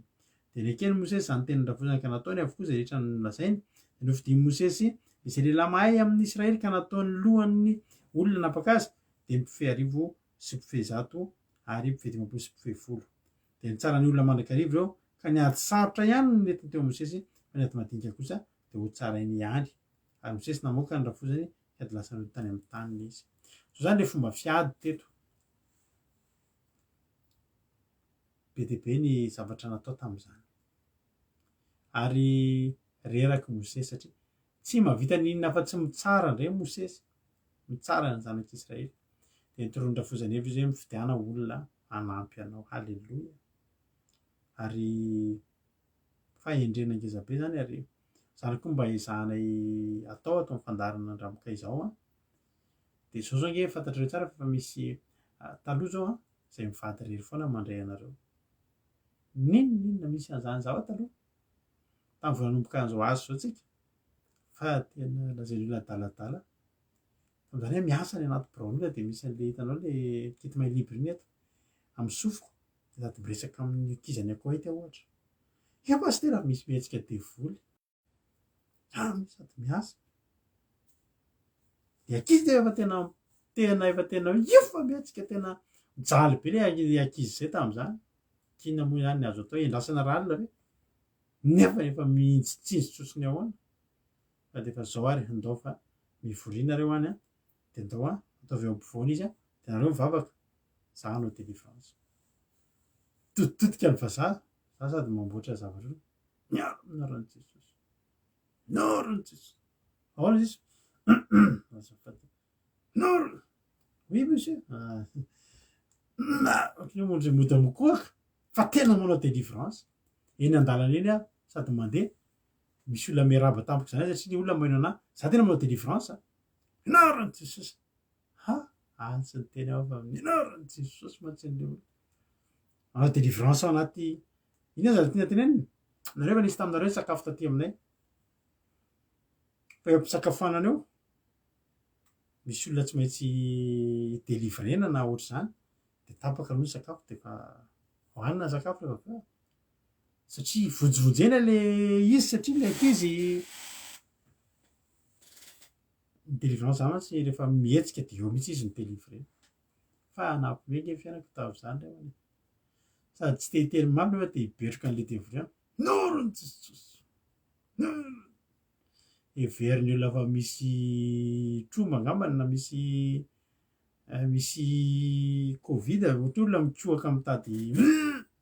manao délivrance tsika amin'ireny eny am-pandehanay za anaty tômôbiliko taloha na tômôbila na hatramin'izao ary sady mitondra tômôbila no mampaherina manao tamin'izany tadidiko misy anabavy zay zany tena mbola niadana be zany fa tsy ohatranareo ndraiky tsisy fotoana iresahana aminay zany intsony kely dia kely no fotoana fa zay tamin'izany manana fotoana mbola olona vitsy kely nareo ny ampaherezina tamin'izany misy ranabavy zay sady eny an-dalana eny miasa eny any mampahery azy atao daholo na délivrance na iny vitany a de miasa mampionona amin'ny telefônina fixa fa ny zavatra mahafinaritra de tam'izany betsaka ny zavatra atao fa ny zavatra mahafinaritra zao efa mba mizara reo ankizo amin'izy mare reny afaka miresaka am'ireo nareo misy aminareo zao ampahiresiny zareo ireo alleloia ary reo koa mampahery de tam'izany ny ady madinidinika de tsarain'ireo le olona ny fidimy mosesy reo zany rehefa ka ady tsy de misy dikany le ohatra hoe resaka ady kely tsy de makaiza reny mitabataba be ny radio anareo de indra any le olona ny fidiny mosesy reo mpitsara madinika reo no mitsara azy fa raha vo le ady ohatra hoe ry mamany lita nahoana ny cité amaina ny ankizy ry mamany lita iny zany efa ady be an'le rem-pianakaviana anankiroa iny nahoana nomena ry mamany lita iny zany any amin'ny mosesy reny efa tena ady efa mamany lita de ry mamany lita zany efa any amin'ny mosesy ohatr'izay zany le zavatra zay ny asan'ny mpitsara ka zao ry havana ny tena tiana tongavana ny zavatra mahavariana de zao rehefa mbola any amin'ny tany andevozana de tsy mbola nanangana mpitsara ho an'ny zanak'Israely Andriamanitra satria nahoana ny ankizy ny cité amaina ry mamany lita zay mihitsy le izy mampionona maina izy de ina ny toeandra fantatrareo nahoana ny tsy maintsy asiko ohatran'izay le izy de zao tany amin'ny io toy izany Tsiriamboary mamely ny aka tsy maintsy asiko raha voady avoleta zany de any amin'ny mosesy am'izay ry mamany lita rehetrarehetra reny ka nareo aza misy manao ady avoleta fa i mosesy efa rerareraka fa ny tiako tenenina hoe sady manao antso aminareo ihany eto amintsika eto zao ny ankizy eto efa mahay mampahery eritreretinareo tsara fa hitanareo hoe kadaka vita batisa iny iza nampahery azy tsy zahay fa lovely any ambadika any namany mantsy de nareo reo samy manana nareo amin'ny groupe zay mare samy manana olona nareo ampaherezo alleloia samy manana ny ondrikerinareo nareo de ampaherezo de tsarao ny ady ao ivelany ao ny ady madinidinika alleloia zany no piasa ka ny mosesy aka ny zanak'Israely rehefa mbola andevo de tsy nananganan'Andriamanitra mpitsara ny mpitsara zany ry havana de tsotra ny mpitsara zany de olona natsangan'Andriamanitra hiandry ny ara-panahinao le mitsara eto de zao ohatry ny hoe tena mitsara tokoa ary manomboka androany zany nareo aza miteny tsony hoe ohatra mitsaratsara olona koa nareo ka tena mitsara mihitsy ny ilana mpitsara eo mitsara ny ady ary inona moa zany ry havana ny ady misy am'izao fotoana zao de ny mampifanditra ny zanak'Andriamanitra sy ny Andriamanitra de ianareo mazagaga ary tsy nareo rehetra koa fa nareo rehetra ao amin'ny groupe zay maresy mahalala fa zay tena mitsara nareo tena eo tena manana raha vao mitady hanana ady mampifanditra amin'Andriamanitra nareo de mijoro ny mpiandry mijoro ny mpitsara mitsara n'izany ady zany alleloia ny zavatra rehetra mampisaraka antsika amin'Andriamanitra ny olona natsangana ho mpitsara mantsy de olona mahay ny tenin'Andriamanitra mahay ny boky ny lalàna hoe inona ny mety inona ny tsy mety ary eritreretinao tsara fa ny mpitsara de olona tena mahavariana satria olona tena itenenan'Andriamanitra jereo tsara fa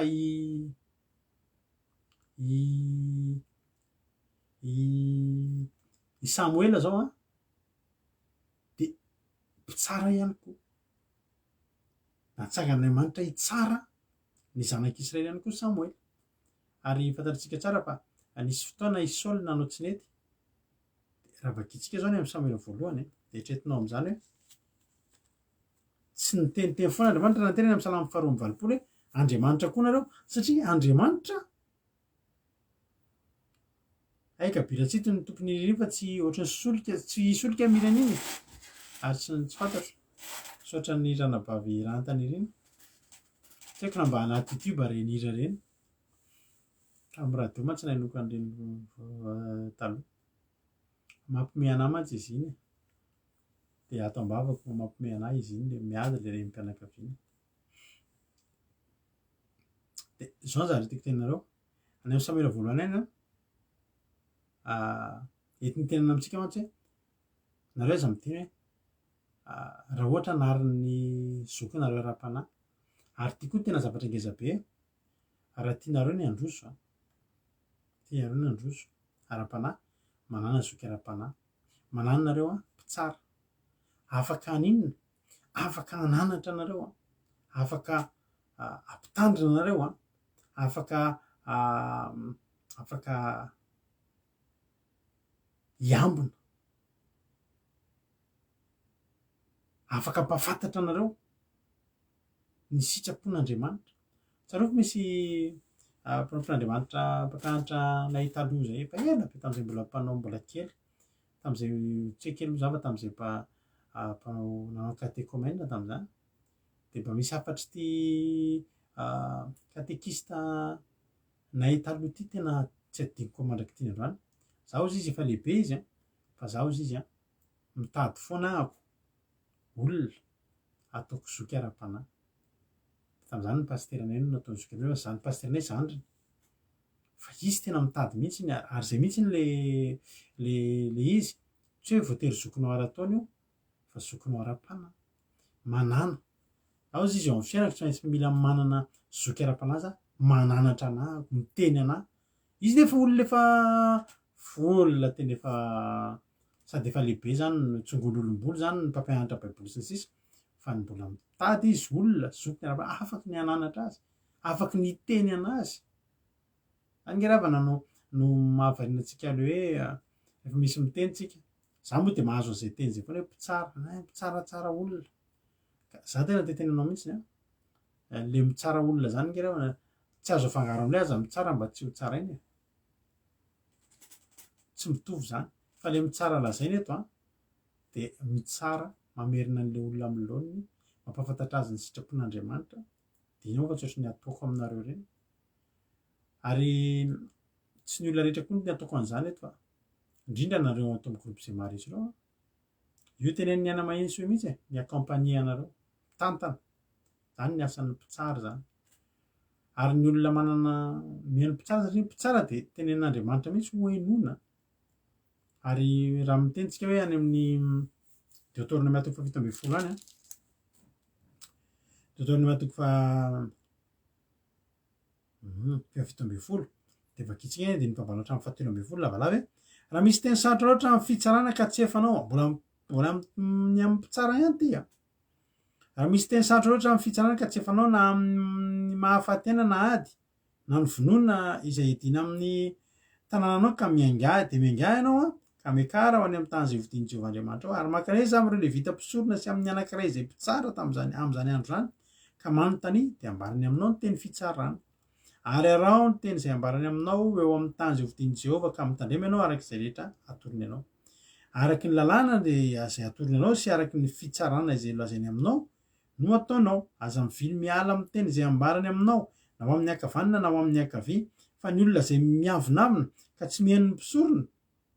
izay mitsangana anao fanompompivavahana eo anatrehan'i Jehovahandriamanitra ao na ny mpitsara de ao ka ho faty zany olona zany ka de ho fongorany zany olona zany ka de ho fongorany tsy hoe eo amin'ny Israely ny fanao ratsy ary vahoaka rehetra andre de atahotra ka tsy avonavina intsony ny mpitsara ry havana tam'izany ao amin'ny baiboly de olona tena enona ary tsy azo atao ny miavonavina ny mahatonga an'izany mantsy de zao ny mpitsara rehefa miteny de tsy miteny amin'ny alalan'ny tenany tsy mijery ny tombotsoany ihany koa fa mijery ny tombotsoan'ny fanjakan'andriamanitra mijery jereny zany arakaraky ny lalàna arakaraky ny sitrapon'Andriamanitra no itenenany an'le olona. Alleloia. Anisan'ny misy fotoana marina tokoa zao raha nabavy soamy hebreo, misy fotoana tenenina ohatran'ny hoe tsaraina zany, tsaraina nge tena tsaraina zany nge tena jerena hoe ty zavatra ty le zavatra zao tsy mety ohatran'ny tsika mitsara de rehefa olona zany lena hoe manitsy anao de aza atao hoe mitsara, aza atao hoe mitsara, eritreretinao tsara fa ary aza miavonavona amin'ny fitsarana izay ataon'ny mpisorona. Fa mahasoa tena teneniko anao nge fa i Samuela tena gaga i Saoly fa teo tena nitombona mihitsy hoe Andriamanitra akely fa tsy Andriamanitra granta, tsy Andriamanitra hoe angeza be, iny Andriamanitra Jehovah iny, fa rehefa Andriamanitra soratana amin'ny akely de Andriamanitra hafa izy zay. Fa ny mpisorona, ny mpitsara de raisin'Andriamanitra ho Andriamanitra ihany koa fa Andriamanitra kely. Jereo tsara gaga ny any amin'ny Samuela voalohany jerena tsara tsy namonany Agago Saoly, tsy nandringana ny Amalekita i Saoly de i Samuela mandeha matory any amin'ny toerana misy azy. Andininy 7 amin'ny Samuela voalohany 15 de hoy ny tenin'Andriamanitra ary tonga tamin'ny Samuela ny tenin'i Jehovah ka hoe nanao hoe manenina no nanavoaka ny Saoly mpanjaka fa niala tamin'ny fanarahana izy ka tsy natanteraka ny teniko. De tezitra Samuela ka nitarenina tamin'ny Jehovah nandrisy ny alina. De ny fomaraina Samuela nitsenan'ny Saoly ka de nisy nilaza tamin'ny Samuela hoe Saoly efa tonga tao Karmela, indro izy nanorina fahatserovana ho azy de niodina ka nandrosin'inona tany Gilikala. Ary Samuela tonga teo amin'ny Saoly de hoy Saoly taminy: ho tahiny Jehovah ne ianao? Efa natanteraka ny tenin'i Jehovah? Fa hoy Samuela: inona nefa zany fibareko ny ondra manosy reniny sofiko zany sy fimaman'ny omboreko zany? Ary hoy Saoly: avy tamin'ny Amalekita, hitanao teto zany nanafina Saoly satria Saoly netrehitra fa tsy teo Samuela de nanao tsy nety Saoly, tsy ary havana. Saoly nanao tsy nety fa Andriamanitra niteny tamin'ny Samuela nanenina ndresaka Andriamanitra sy Saoly, azafady Andriamanitra sy Samuela. Ory Samuela loza iny ataon'ny Saoly any mba fa inona Jehovah ny ataony any, nanenina hoe zao ny zavatra ataony tantarain'i Jehovah teo. Za tena miteny anao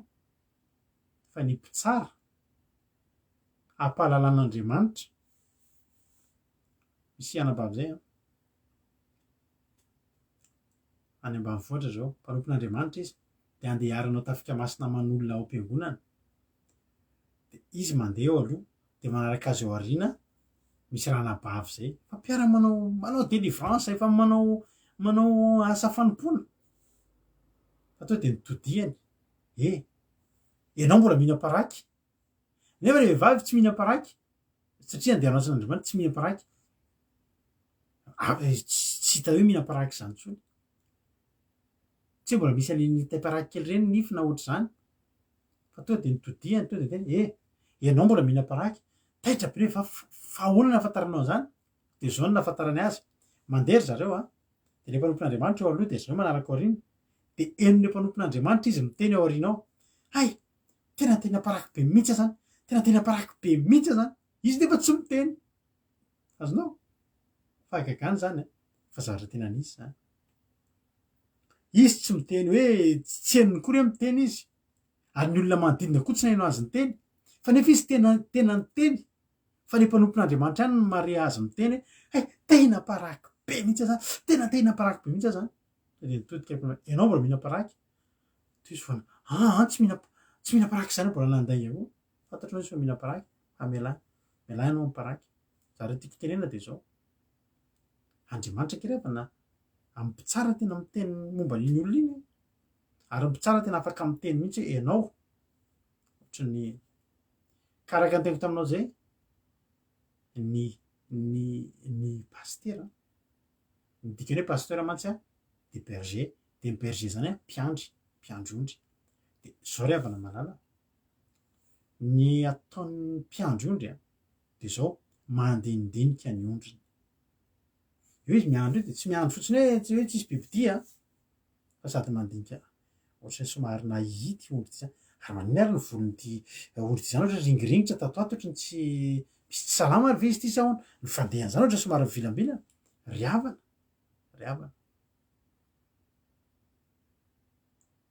domy ihany paster anao raha ohatra hoe tsy mba mijerijery anao ka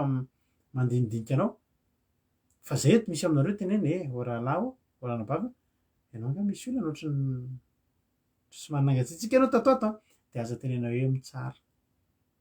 fa aza atao hoe koa mba mpitsaratsara aza mitsara mba tsy ho tsaraina tsy riavana fa ino ny ataon'ny mpitarika ino ny ataon'le mpitsara tena hitsara mihitsy tena hijery mihitsiny ary hitsara ny ady ny fifandrafiana misy eo aminao sy Andriamanitra satria ny fangatsiahana ara-panahy misy eo aminao de fifandrafiana eo aminao sy Andriamanitra mampifanalafitra anao sy Andriamanitra de miditra mpitsara amin'iny mitsara izay ady zay mampiavana halleloia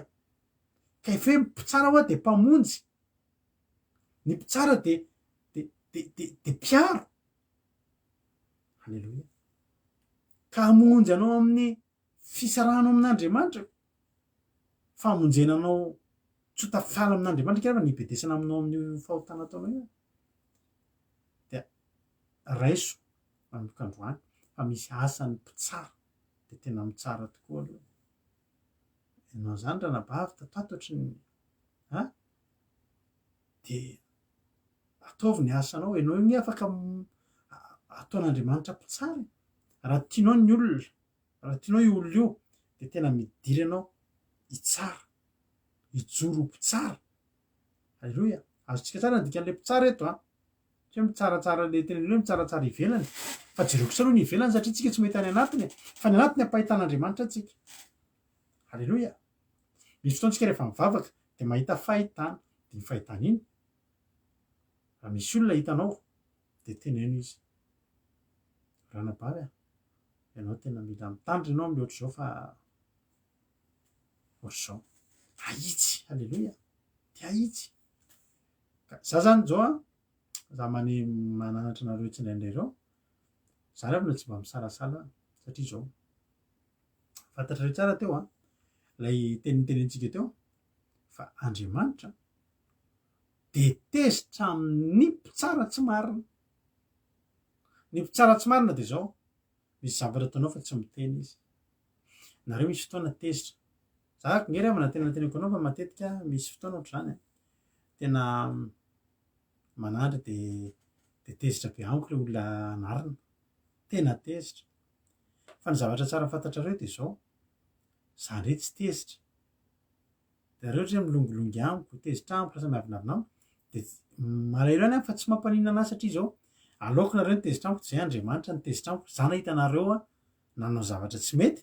nefa tsy niteny anareo de zany no mahatonga anary raha mandinika nareo groupe zay maresy eo no eo za tsisy hoe fa eo no eo de ino ty zavatra ataonao ty tsy mety io fa ohatr'izao satria maninona satria nahay zako nareo nge raha sanatrinareo hoe hitako zao ny zavatra tsy mety ataonareo ohatra mpanompon'Andriamanitra anahy de averako mandeha eo le izy ka sanatria mahavery anareo iny de tena zay tanteraka amiko hoe ho adinamiko ny rahanareo mitambesatra eto amiko ny vidin'ny rahanareo am'izany fotoana zany fataro zany manomboka androany fa nareo fa le anariny reny de tezitra aminahy de fataro fa za tsy mampanina anazy satria za koa sitraka anatrehan'Andriamanitra no mitediaviko halleloia ary fitiavana anareo koa zay zavatra zay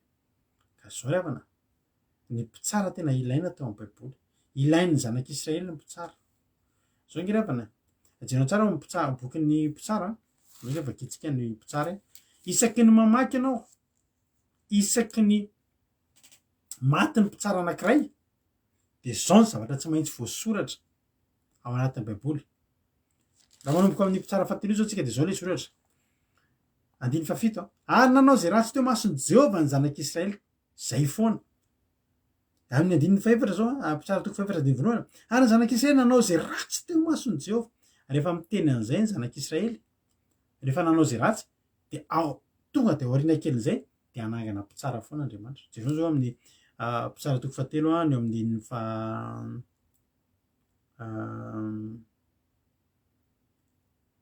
dia tsara ao arinan'ny fisin'ny mpitsara aloha de jereo mivoka-tsoany de nandry sy ny tany 70 taona satria niny satria nitsangana ny tsara teo ohatiny ela ary ohatiny ela de tena sarotiny tamin'ny fitsarana tena sarotiny tamin'ny fananarana ny olona de rehefa nakatoy ny olona azonao satria sarotiny le mpiandry le mpitsara le natsoan'Andriamanitra hoe mpamonjy le mpiambina zany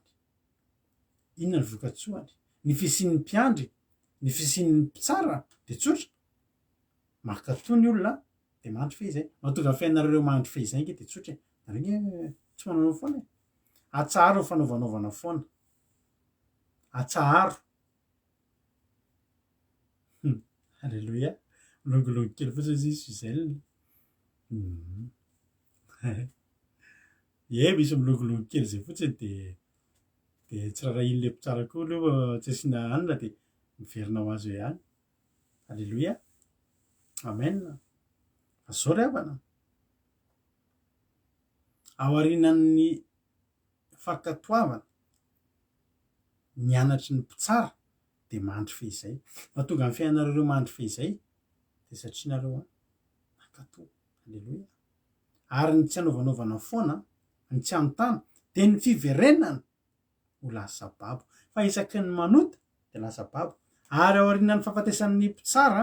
de zao foana ny tenen'ny tenin'Andriamanitra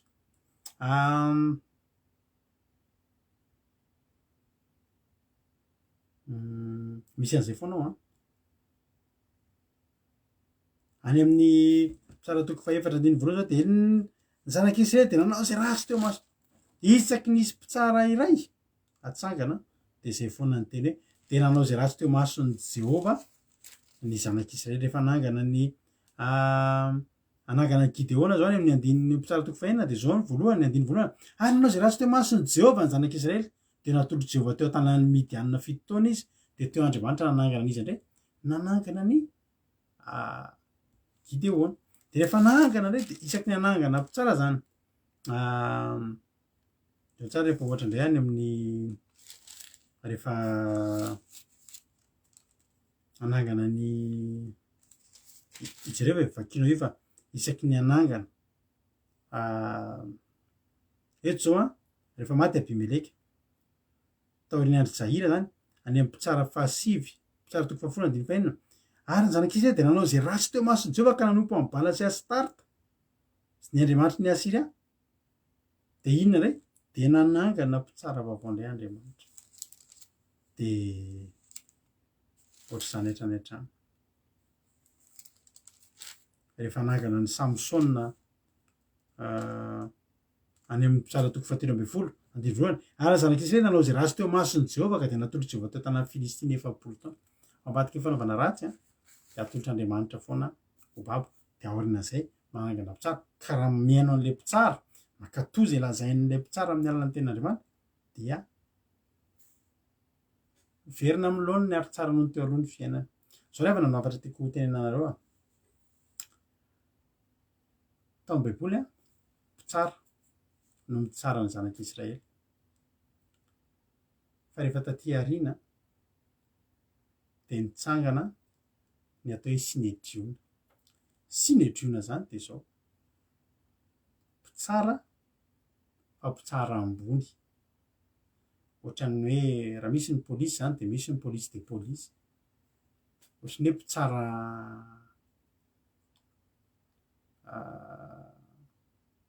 avo ohatry hoe fitsarana avo ka ny Sinedriona indray de mitambatra 70 lahy izy de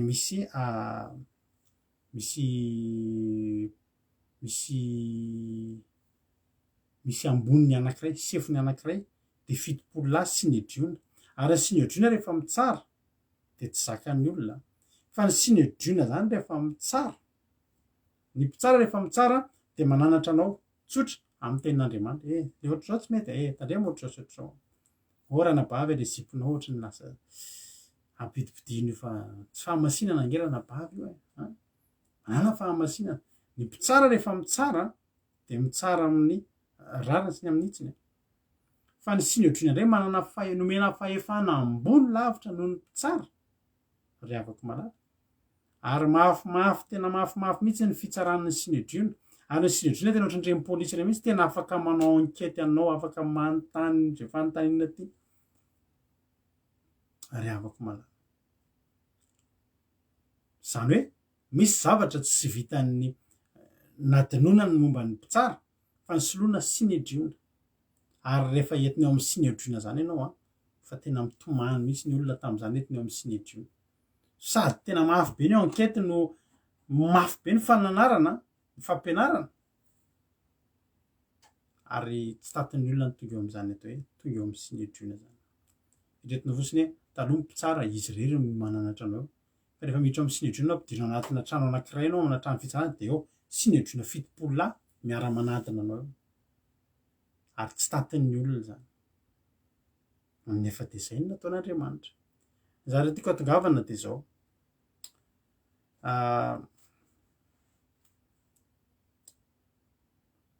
inona ny tianao ny sineodriona ny dikan'le sineodriona hoe zay hoa zay ny dikan'ny sineodriona zany gropona mpitsara anaky 70 isany de mitsara taloha mpitsara olona ray ohatry hoe olona ray zany mpitsara gideona rery no mitsara ny zanak'Israely fa taty arina tsy gideona tsony no mitsara ny zanak'Israely tsy Samsona tsy Debora tsy olona ray tsony fa 70 rehefa misy ady eo aminao zany de miditra eo anao de olona 70 ndray mitsara anao eo sy manontany anao sy manadina anao ka zao ny zavatra tiako atongavana ry havana malala isika zao mbola eo amin'ilay fotoanan'ny mpitsara tsika zao fa hoavy mifanadinana ngezangeza kokoa tsy ho ela ary eo am'izay de sineodriona mihitsy ny anadina atsika rehefa aorinao rehefa ho avy Jesosy alleloia de hiditra eo amin'ny fitsarantsika de andalo fitsarana zao tsika rehetrarehetra zao ary reo sineodriona reo de ny anjely reo ary ny sefondreo dia Jesosy io misy teny anankiray mpitsara ry havana ade teny aminao androany mialohan'ny avin'ny sineodriona de arao aloha zay mba tenen'le mpitsara fa mbola fotoana fananarana atsika rehetrarehetra zao misy tadidiko foana ny ranabavy kely zay tsika mantsy ry havana re zavatra teneniny mampionona reny zavatra teneninay eto reny tena tenenareo fa mahasoa anareo reny satria nahasoanay ary misy fotoana ho an'ny mpitsara matetika mpitsara tsy de tian'ny olona satria maninona satria mamotsipotsitra ny fahotana mamotsipotsitra n'lay zavatra tena tsy tian'ny olona kitia fa aza maniry ny ho mpitsara ianao hosoran'Andriamanitra ho mpitsara raha tsy mahataty vavan'olona za tena tsaroako mihitsy ndray andro misy anabavy kely zay teneniko taminareo teo tiako mbola teneniko ihany mandeha manao louange izy tam'izany manao mihira eny ambony alitara de ndraiky izy manao jupe lava daholo de izy manao jupe fohy de tenena aloha tambony hoe mba voninahitra Andriamanitra eny tsy fampisehoana bika eny fa fampisehoana voninahitr'Andriamanitra zay tafitsika anteny tam'izay de avy eo mbola nanao ihany izy de niantso le olona namana anankiray zay de teneniny izy ranabavy aleo ianao aloha tsy manao louange atsony aleo anao tsy miakatra ety ambony alitara atsony satria efa impianao zay ny tenenina fa aleo aloha mijanona kely anao de misaina tsara hoe inona ny fonao ame voninahitra n'Andriamanitra ve anao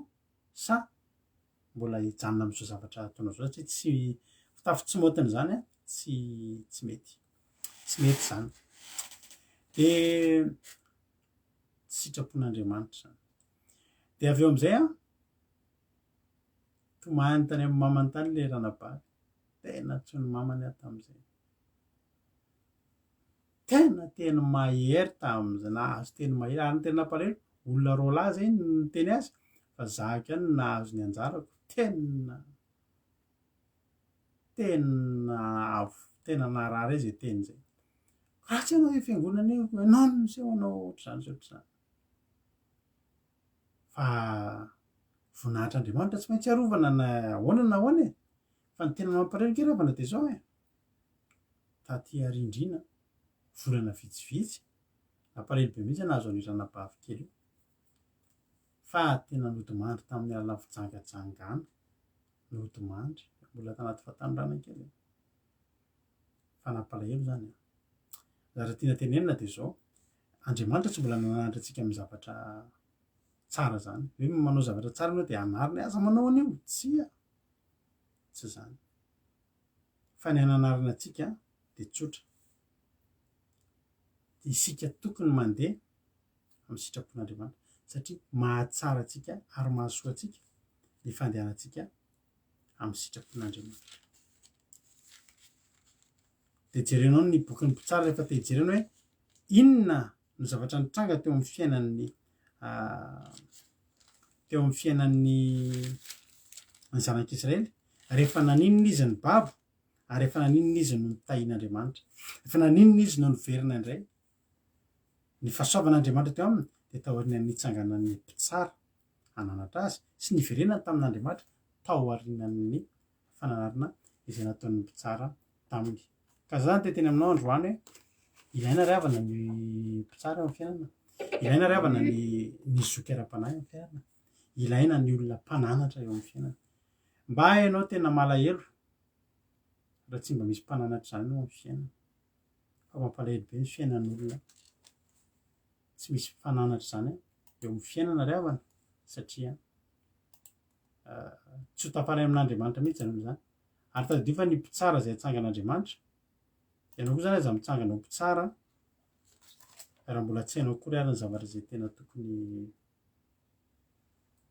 zay mifanaraka amin'ny sitrapon'andriamanitra satria mpitsara de olona mahay mahalala ny sitrapon'andriamanitra mino fa mazava aminao zay hoe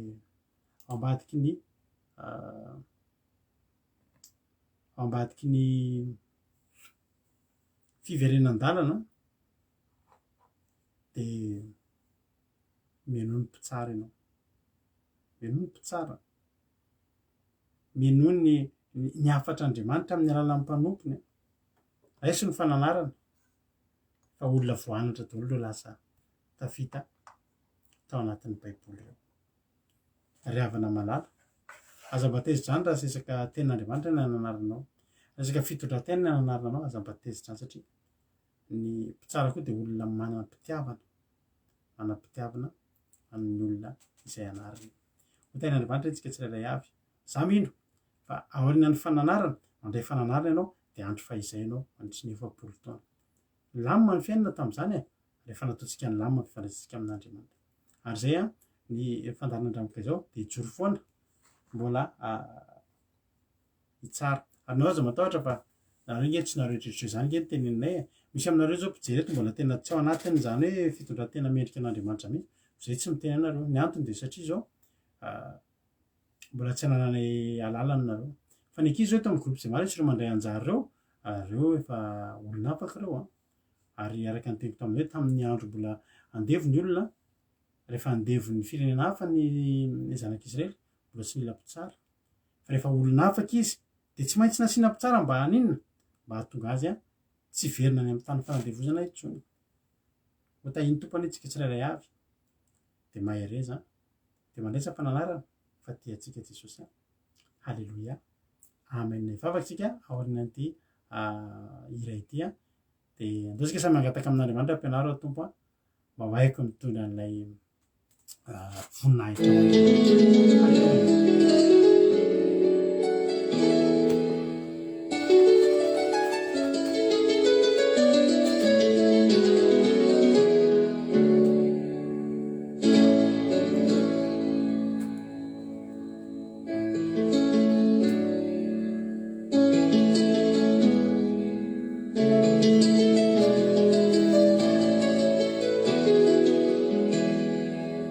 Ampianaro ao tompo mba ho haiko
raha tsika vavaka zany toriteny zany rehefa namalala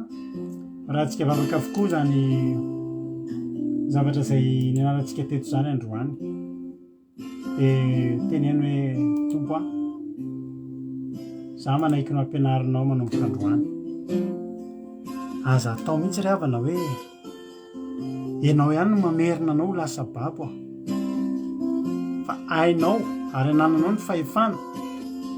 afahanao mitahiry ny tenanao ho mpandresy ao anatin'ny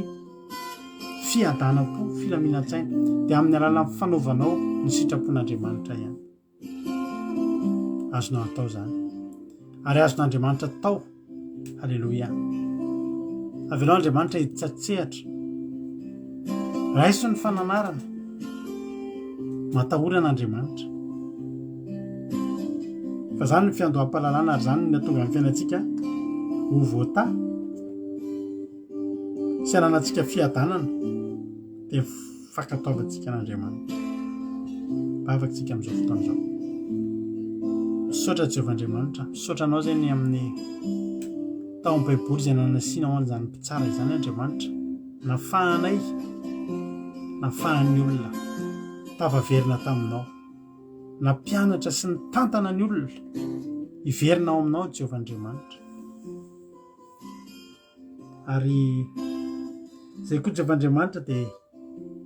irao foana ny fanahinao masina ho mpitsaranay hitsara ny ady ndao so misy fahotana mampifandafanay aminao Jehovah Andriamanitra misaotra Jehovah Andriamanitra ny amin'ny teny ary ny zavatra angatahako aminao dia mba afahany tsirairay avy a afahany rehetrarehetra tena hoe mandray ary tsy amin'ny fiavana avim-panahy fa tena amin'ny fo feny fitiavana an'izany teny izany mahatonga ny fiainan'retoloreto hivoaka mpandresy amin'izay Andriamanitra mahatonga ny fiainan'retoloreto tsy hoverina babo ka tsy hamidinao eo amin'ny fahavalo tahaka an'izay nataonao tamin'ny zanak'Israely efa nihodina taminao zay Jehovahandriamanitra ampianaro zay Jehovahandriamanitra ampianaro zay Jehovahandriamanitra naiky. Halleloia. Ampianaro zay Jehovahandriamanitra hianatra ao aminao. Alao zay Jesosy hianatra ao aminao. Ianao ihany no tena mianara amiko. Halleloia. Fa malemy fanasady tsy miavina po tokoa ianao. Ary alohanay ianao no mitsara anay Jesosy fa tsy tiana ho tonga ny andro ny sy ny driona ao an-danitra ao amin'izany ny fitsarana anay dia avesatra Jehovahandriamanitra. Pahakatoanao dian'izao zay. Tsotra Jehovahandriamanitra. Matoky afa manomana fiainana. Halleloia. Matoky ato Jehovahandriamanitra fa ianao dia manomana fiainana ho an'ny tsirairay avy. Dia fiainana feno fiadanam-po, feno fitsarana, fiainana mandry fehizay satria izay mankatoanao Jehovahandriamanitra. Misaotra ny amin'ny zavatra rehetra ilay hotehirizinao ane izany teny izany dia voly Satana tsy afaka hitsaingo ka na dia litera ray fotsiny tamin'izany ara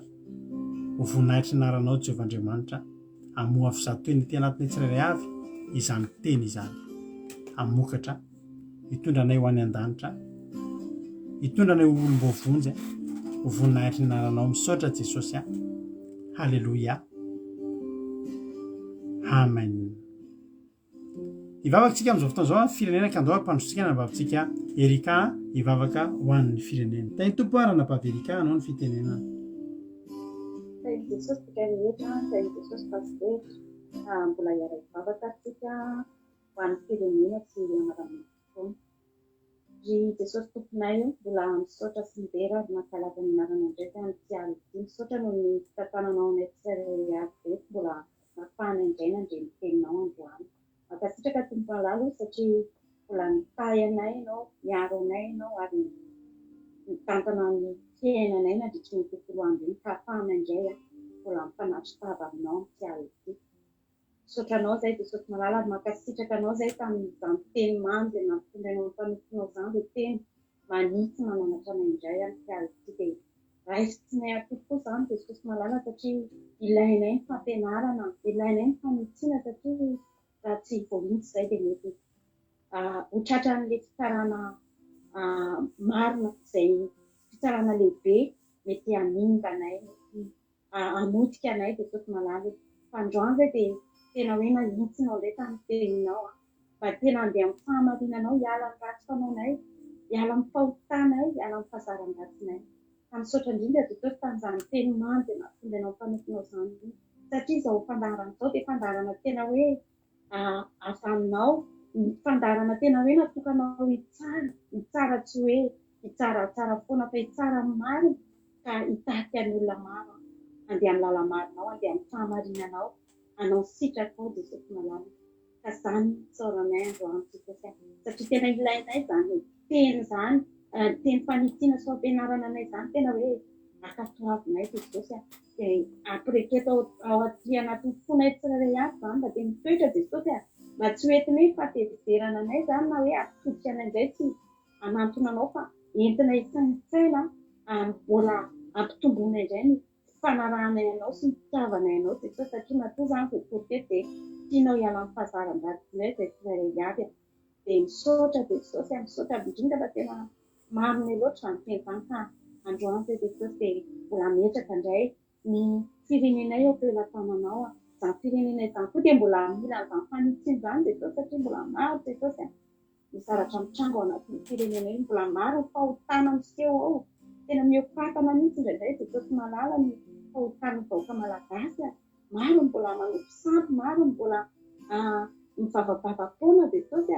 indray tsy mankatony teninao nefa vavaka ihany izay vahoaka malagasy dia tena angatahanay mba hisy tsara marina Jesosy tena hoe anitsy ny vahoaka malagasy indray hanoro ny lalana tokony alehan'izy ireo mba andeha amin'ny fahamarinanao, atahotra anao, hitodika aminao fa tsy antona amin'ny vola aman-karena satria maro ny olona ao Jesosy mitory an'izany foana fitahiana nefa tena ilaina dia ny fananarana fahamarinanao ny teninao tena teny marina tena ilaina mandaka amin'izany firenena izany dia mangataka vavaka izay Jesosy mba hanindranao foa an'izany firenena izany mikasianao ny fony vahoaka malagasy na hitodika aminao nambara tonga ambony na ambany dia anaraka ny sy akatontenao dia ireo izay tsy manana Jesosy ireo izay sahira ireo kamboty ireo maratsy Jesosy ary indrindra ireny any tokozy ireny dia rehefa manokana manindrako fo amin'ny tsirairay avy ianao satria raha ianao no manafaka ny olonao dia ho afaka tokoa ny vahoaka malagasy dia apetraka ekipeno ampelantananao raha mivavaka izany Jesosy mihitsy matoky izay fa mihaino fitarainana isan'andro sy aly ianao amin'izany firenena izany dia apetraka ekipeno ampelantananao mivavaka tena fandatra eketo Jesosy ho anitra kasitrahana amin'ny anaranao dia apetraka eo ampelantananao koa Jesosy raha handeha atory izay dia ianao mitantana sy tondrona ny toromasinay mba tena atory tena ampilaminana ty-havanana rehefa tafafy maraina indray izay dia ho feno hery ho feno fifaliana ka ahita fahatsaranao dia misaotra indrindra Jesosy malala ho anao miveraka lava sy voninahitra mandrakizay aleluia amen. Aleluia. Mankasitraka indrindra ranabavy Erika anaty izany vavaka izany dia Andriamanitra ny hamaly fitianao tamin'ny fandraisana anjara teto. Misaotra antsika rehetra nahatra ny hatramin'ny farany. Tapitra eto ny fandarantsika ny tapitra fa ny fiarahantsika tsy tapitra. Raha miditra anatin'ny site web ny Akira Radio ianao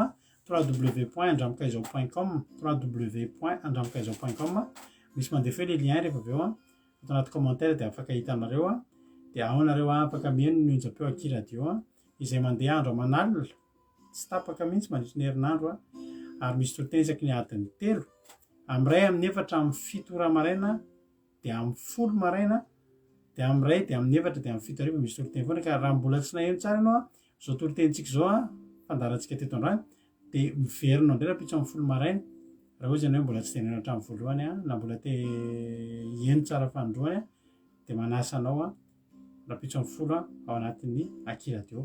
Tahiny Jesosy raha mbola tsy tonga amin'ny ran'andro zao dia rapitsika eo neto indray rapitso ny farany ny fandarantsika dia amin'ny latsinainy indray vao misy dia tonga avamaro ary rapitso tianao Jesosy dia maherezatra any za mino fa sady atory amin'ny fiadanam-pobe anao andro any alina no milamina sady ny tontolo herinandronao tontolo andronao rapitso mahereza tahiny tompo dia maherezatra any isika tsirairay avy Haleluia amen mahereza daholo.